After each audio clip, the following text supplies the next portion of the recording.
All right? Now, what's amazing about Marx is that today we say he's wrong, right?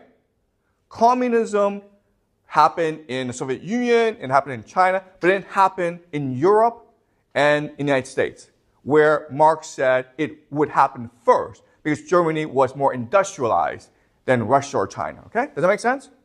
That's what we say. But if you think about it deeply, okay, Marx was right.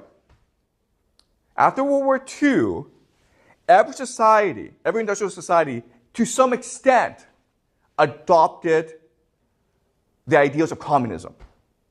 Okay, does that make sense?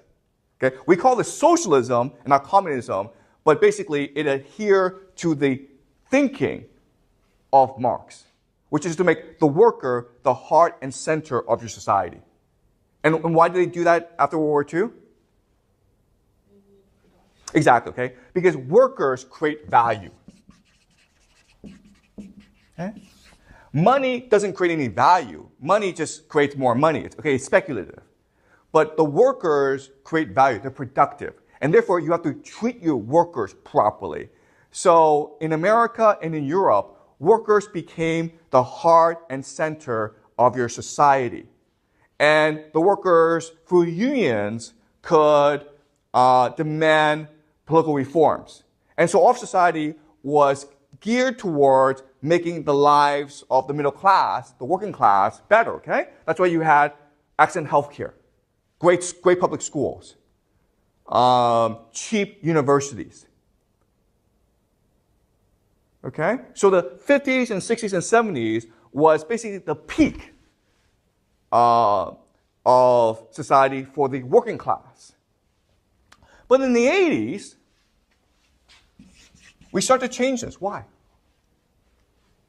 Why would we want to change the system? It's a great system, right? Marx is right. Having the worker as the heart and center of your society, as the central organizing unit of your society, makes a lot more sense than having money as the heart and center, okay? But starting in the 80s, we start to go back to money. Why?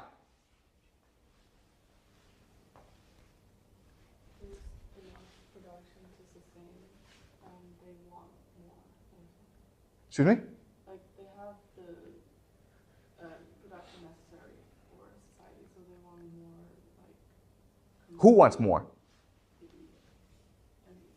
Yes, exactly. Okay. So what happened in the 80s is something called the revolt of the elite. Okay? In other words, the problem with having a society based on the worker is it becomes too egalitarian, too equal, right? But if you're like the elite, you don't want equality, you want difference.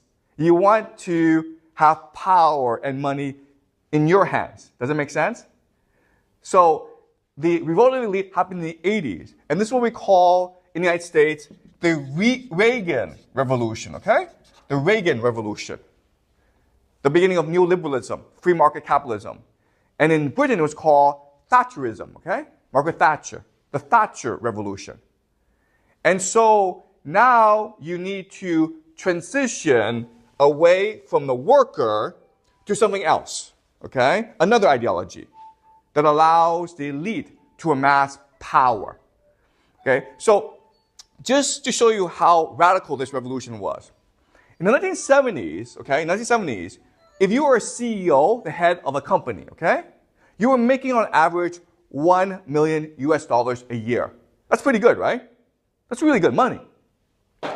And that $1 million was more than 20 times the worker. Okay? And that's pretty reasonable. Today, the average CEO in the United States makes $20 million a year. And that is 200 to 300 times more than the average worker in the company. Okay, does that make sense? So, in the 80s, inequality started to explode, right? And so they were transitioning from the worker to a new organizing unit called the consumer. Okay? So they needed to destroy the working class, the middle class. And the way they did it was by introducing a new concept called the consumer, okay? So in the 50s, 60s, and 70s, the government promised you a good job. If you were a member of a society, if you were a citizen, I promise you a good job that you would have for the rest of your life, okay? So in the 80s, the government said, I promise you that you have low prices and a wide selection of goods. Okay, does that make sense? All right. So this sounds like a subtle shift, going from the worker to the consumer, okay? But what this meant was a revolution in society, a revolution in politics. So remember that an example of the worker has to have political consciousness in order to protect his or her rights, in order to organize and unify and push for favorable political reforms, okay? That's what the worker must do, okay? But now let's think about the mentality of the consumer. And to do this, let's do another thought experiment. And the thought experiment is this. Everyone in the school, about 500 people, I decide to give everyone $1 million US dollars, okay? So everyone in the school has exactly $1 million US dollars to spend. What happens now? Think about this. What happens now? Use your imagination. What happens? What's the first thing you do?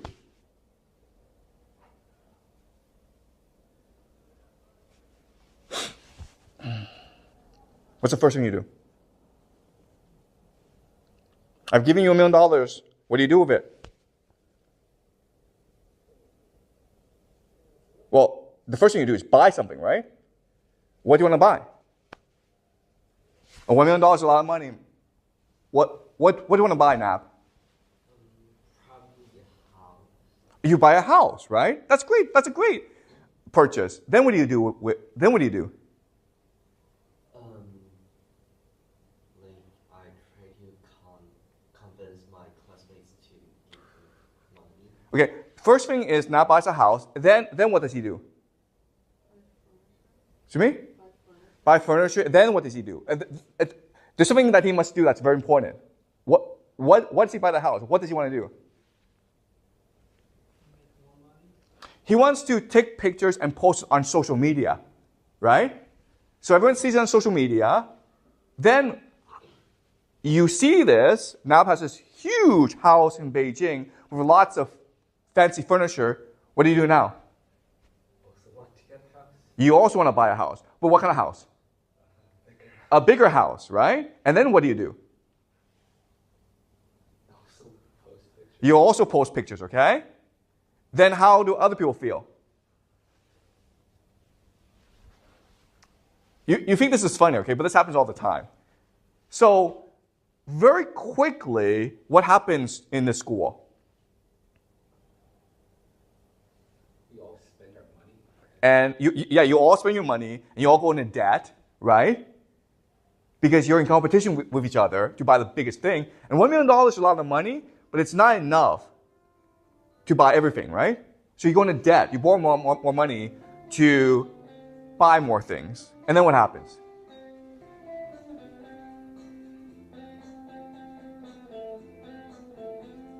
And then what happens? How do you guys feel about each other? Do you guys have lunch together? Do you guys have dinner together? Do you guys like to share homework together? You guys hate each other, right? At the end of the day, what will happen is you all go into debt and you all hate each other, right? So that's consumerism. This is what consumerism is. Consumerism creates a competition in society for prestige, okay? To see who can post the nicest social media pictures. This leads to the individualization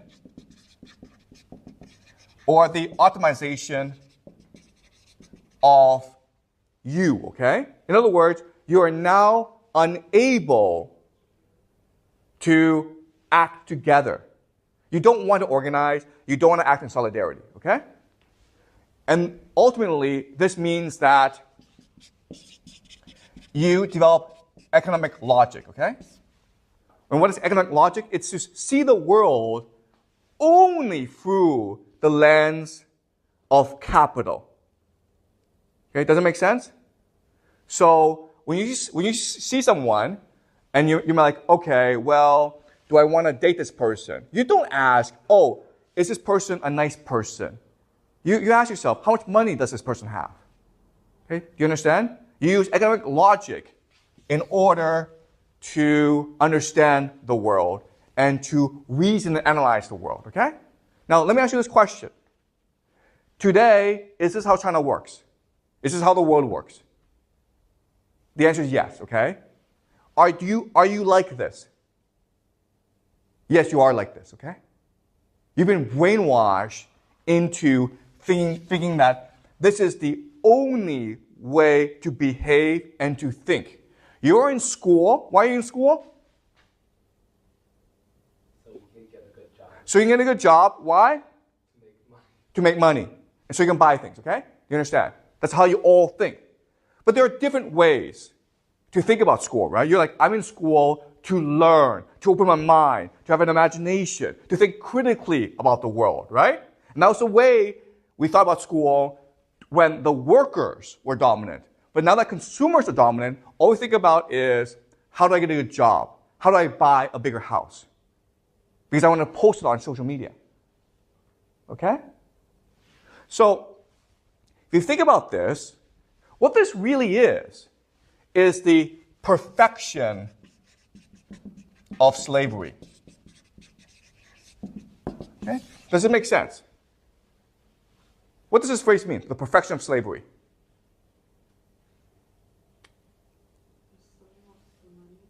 Yeah, you become a slave of the money, but what? Why is this perfect? Like, we don't even realize it. Yes, okay? Do you understand? If you're a slave, you rebel, right?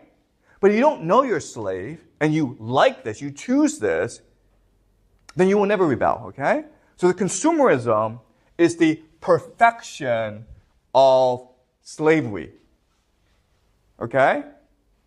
And that's why Francis Fukuyama thinks that consumerism is the end of history, because it is a system that achieves what the elites want, and the masses are unwilling and unable to protest and rebel. Okay, does that make sense?